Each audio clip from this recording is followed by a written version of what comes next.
আজি মই বনাই আছোঁ লোকেল চিকেন।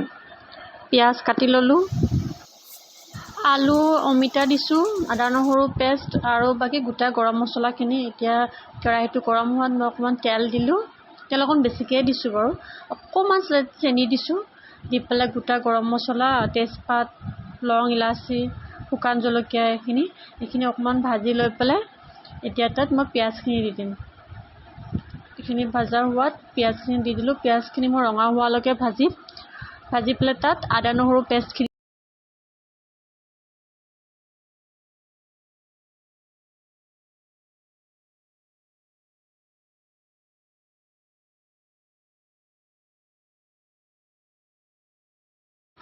পিঁয়াজখন 5 মিনিট ভজাৰ পিছত অকণমান ৰঙচুৱা হৈছে আৰু লাহেকৈ, আৰু অলপ টাইম ভাজিব লাগিব। তাৰপিছত মই ইয়াত আদা নহৰু পেষ্টখিনি দি দিম। দেখিছেনে, পিঁয়াজখিনিৰ পৰা এতিয়া পানী ওলাইছে আৰু ভাজ খালে আৰু ভালদৰে। এতিয়া ইয়াত মই আদা নহৰু পেষ্টখিনিও দি দিছিলোঁ, দি পেলাই ভালদৰে লৰাই আছোঁ। লৰাই পেলাই অকণমান হেতাখনেৰে ইয়াতে অকণমান ভাঙিব চেষ্টা কৰিম। এতিয়া মই মাংসখিনি দি দিওঁ। মাংসখিনিত মই একো আগতে মেৰিনেট কৰি থোৱা নাই, ডাইৰেক্ট মাংসখিনি দি দিছোঁ। ইয়াতে মই নিমখ হালধি গোটেইখিনি দিম আৰু এতিয়া গোটেইখিনি লৰাই অলপ টাইম ভাজি থাকিম। তাৰপিছত মই ইয়াত নিমখ দিম। নিমখ দি পেলাই গোটেইখিনি আৰু এবাৰ লৰাই পেলাই ভাজি তাৰপিছতহে মই ইয়াত মছলা দিম। মছলা বহুত বেছি ব্যৱহাৰ নকৰোঁ, কাৰণ মোৰ ল'ৰাটো আকৌ সৰু যে, সিও খাব নহয়। তাক আকৌ জলকীয়া গুড়ি আমি ইউজ কৰিবই নোৱাৰোঁ। জলকীয়া গুড়ি নিদিয়াকৈ বনাব লাগিব। অকণমান কাশ্মীৰী ৰেড চিলি, আপোনাৰ জিৰা, ধনিয়া নাই বাৰু, আজি জিৰাকৈ দিম। তেনেকৈ দিম বাৰু। চাওকচোন, এতিয়া গোটেইখিনি ধুনীয়াকৈ ভাজি ল'লোঁ যে, ভজাৰ পিছত ইয়াত নিমখ দিয়াই নাই, এতিয়াহে নিমখ দিম। ইয়াত নিমখ দিলোঁ।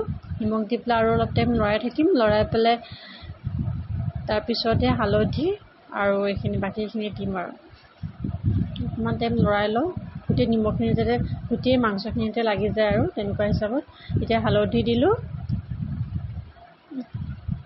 হালধি দিয়াৰ পিছত এতিয়া মই ইয়াতে জিৰা গুড়ি, ঘৰতে বনোৱা জিৰা পাউডাৰ দিম। ইয়াতে অৱশ্যে মই লং আৰু ডালচেনিও দিয়া আছিলে একেলগে পাউডাৰ বনাওঁতে।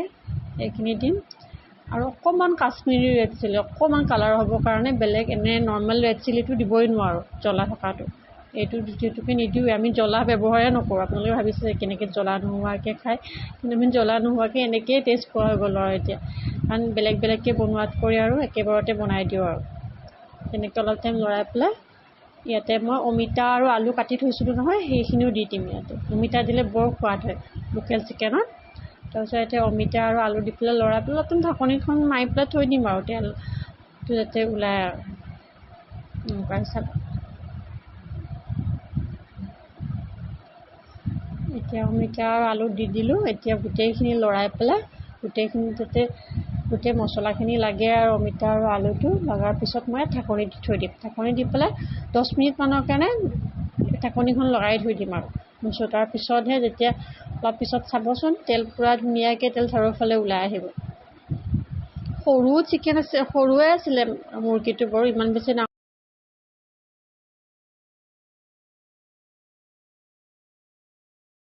অকণমান লৰাই আৰু অলপ পিছতে ঢাকনিখন দি দিম আৰু ঢাকনিখন দিয়াৰ পিছত অলপ 15-20 মিনিটমান টাইম লাগিব ভাজিবলৈ।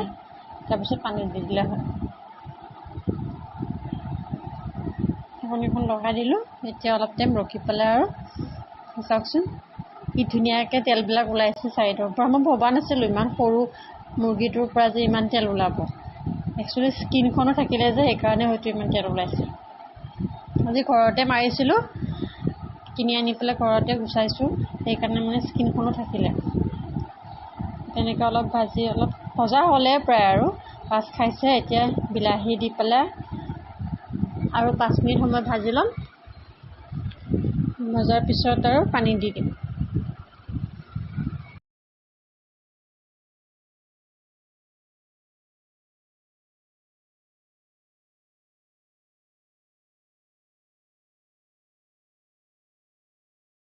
ইমান ধুনীয়া কালাৰটো আহিছে।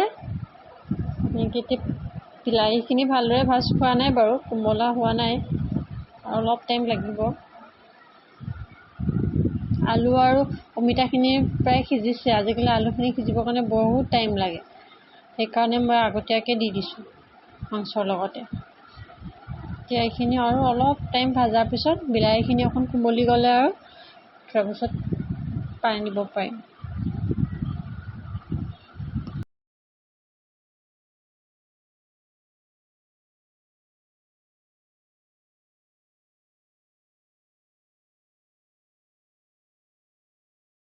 চাওকচোন গোটেইখিনি একেলগে ধুনীয়াকৈ ভাজ খাইছে আৰু অলপ টাইম লৰাই থাকিলে পানী দিব পাৰিম আৰু।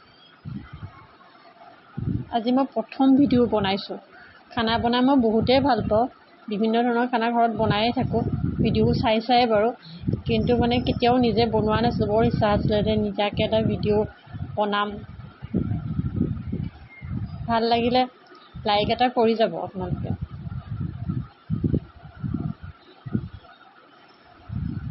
কাৰণ ইয়াতে পানী অকণমান কমকৈ দিম, বহুত বেছি নিদিওঁ বাৰু। আমি যিহেতুকে মানুহ ক'বলৈ আমি তিনিটাহে, মায়েতো নাখায় আৰু সেইকাৰণে, আৰু ইটো ইমান বেছি নাখায় ল'ৰাটোৱে, গতিকে আমি দুটাই খোৱা মানুহ, বহুত বেছি পানী নিদিওঁ। আমাৰ দুটা খোলাকৈ আৰু দালি বনাইছোৱে লগতে।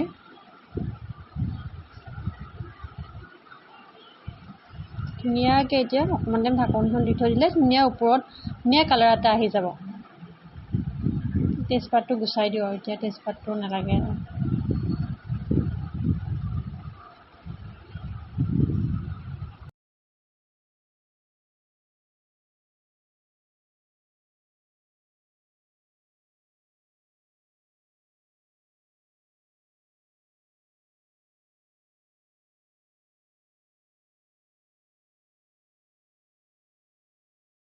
ইমান ধুনীয়াকৈ ওপৰত তেলখিনি ওলাইছে দেখিছেনে?